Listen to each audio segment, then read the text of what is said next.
We have all seen guys in the anime community complain about the West and praise Japan. But where does that mentality come from? How long did people think that way? And do people say the same thing about us? These answers might surprise you.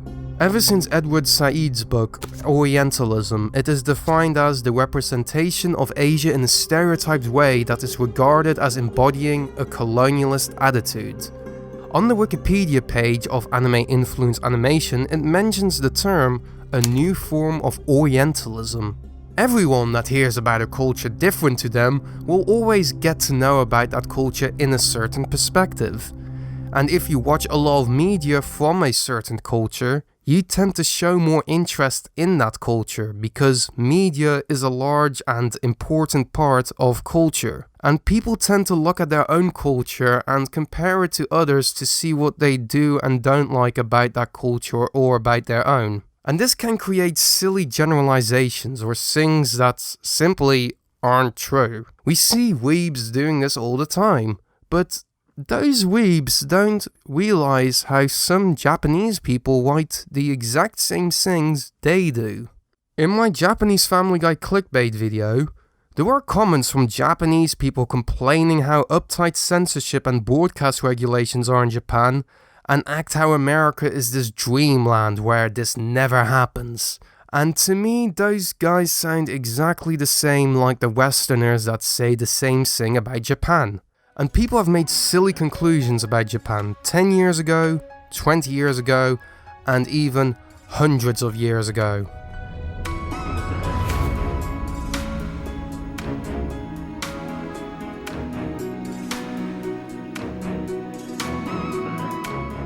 When Marco Polo went on holiday to Asia, in his guide he wrote Asia as some miracle utopian sex land. He often mentioned in his guide how pretty the women were everywhere and that the Asian continent was filled with riches in abundance. He did the same thing with Japan, even though he never visited it. Japan, or as he called it, Seppangu, was a rich land with loads of gold. Which was true during the Middle Ages. Japan had a lot of gold. He wrote, "The people are white, civilized and well-favored. They are idolaters and are dependent on nobody. And I can tell you the quantity of gold they have is endless, for they find it in their own islands, and the king does not allow it to be exported, moreover. Few merchants visit the country because it is so far from the mainland, and thus it comes to pass that their gold is abundant beyond all measure. I will tell you a wonderful thing about the palace of the lord of that island. You must know that he has a great palace which is entirely roofed with fine gold, just as our churches are roofed with lead, insomuch that it would scarcely be possible to estimate its value. Moreover, all the pavement of the palace and the floors of the chambers are entirely of gold, in plates like slabs of stone, a good 2 fingers thick, and the windows also are of gold, so that, altogether, the richness of this palace is past all bounds and all belief." None of this was obviously true. Those were crazy lies. But he really made it sound like it was this insanely amazing land everyone needs to visit. Maybe Marco Polo was a weeb all along. These exaggerations made people a little doubtful at the time, but it was enough to inspire people to go there. This led to European colonialism. He said Japan was this great, fantastic, awesome land. Everyone wanted to go there. People used his guidebook as a direct reference for cartography. This sucks because he also said Asia was way bigger than it was in reality. And this is the reason why Columbus and cartographers at the time thought Japan was where Mexico lies in reality. The first Europeans to have contact with Japan were with Portugal in 1543, and this started the Nanban trade period, where Japan and Portugal engaged in trade, but there were also quite some missionaries, because back then the Portuguese were into converting everyone into Christians. The Japanese didn't really like this and decided to bar everyone coming in and leaving Japan, with no foreign trade. The only people that were allowed to trade at that time were the Dutch in Dejima, Nagasaki, because the Dutch were known for just trading and not converting. This ended in 1853 when Commodore Matthew Perry came to Japan with big boats and asked them to open up. And after some fair threatening with huge ships, Japan stopped being closed. Some people in Japan didn't want this to happen again, so they decided to westernize. They built factories, railroads, and all kinds of Western stuff. This is how Japan turned into an Asian superpower and was comparable to other European empires at that time. Meanwhile, in the West, in the late 19th century, people started to see more Asian art and started to copy it. Especially in France, or Japonism as it was called. Popular Dutch painter Vincent van Gogh made plenty of Japanist art and had collections of Japanese prints. It was also around this time when the Meiji period ended and when the Taisho period started. The Daisho period was a more democratic government when a liberal movement happened in Japan, so more political parties popped up and the emperor became more of a figurehead, copying what was happening in Europe at the time. And around the early 20th century, the Anglo-Japanese alliance was formed to stop Russia, who was looking really scary at the time. They were even invited to fight in World War I. But after the Taisho era ended and Japan changed internally and started to get more fascist tendencies, they fought against the Allied powers in World War II. After World War II, the United States and the United Kingdom occupied Japan until 1952, when the San Francisco Treaty was signed.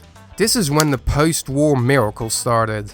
This was also the time when Japan started to use soft power. Cool Japan is a marketing term adopted by the government of Japan to exploit their cultural industry and to sort of give them a better reputation internationally. And then in the 50s, Osamu Tezuka, the father of manga, started to get popular.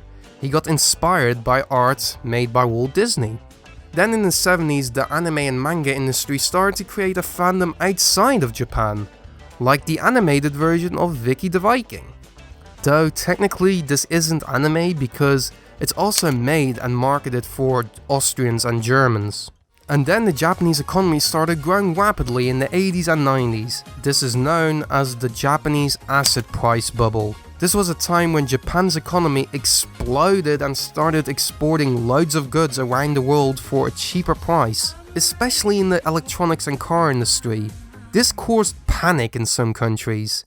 Here's a clip of people in Detroit smashing a Toyota car in front of a Chinese-American takeaway. This is all in good fun. This type of Japanophobia was called Japan bashing, because back then everyone thought that if we buy Japanese products, they will take over the entire world, and that you should be really scared of them. If you watched anything from the 80s or 90s, there is a lot of shit that Japan would be the dominant superpower over all countries in the short future, like in Back to the Future.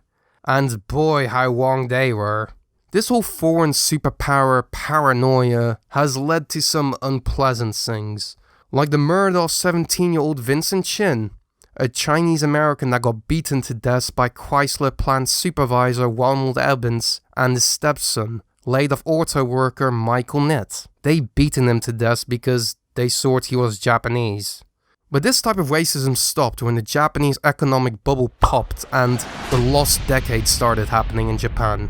This is a period of economic stagnation, which is still present in the Japanese economy today. Luckily, the one thing that didn't stagnate was the popularity of the anime and manga fandom abroad, because now the internet became more accessible, and now that people can store large video files on the internet, the anime fandom became bigger and bigger overseas. More things got localized and licensed, and even if you live somewhere where anime isn't licensed, you can still watch it subtitled on a dodgy streaming site.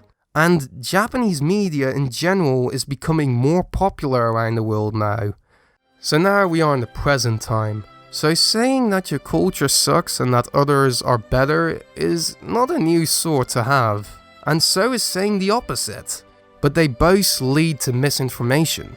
Because without the West, Japan couldn't be the powerhouse it is today. And without Japan, the world couldn't enjoy many of their greatest inventions we should be grateful for. Maybe people in this interconnected world should learn to get along with each other and work together to make this world a better place. Or we can continue whinging and bickering online about it. So, I hope you guys liked this video. Carpet bomb the like and subscribe button! And I'll see you guys next time. Keep watching hentai.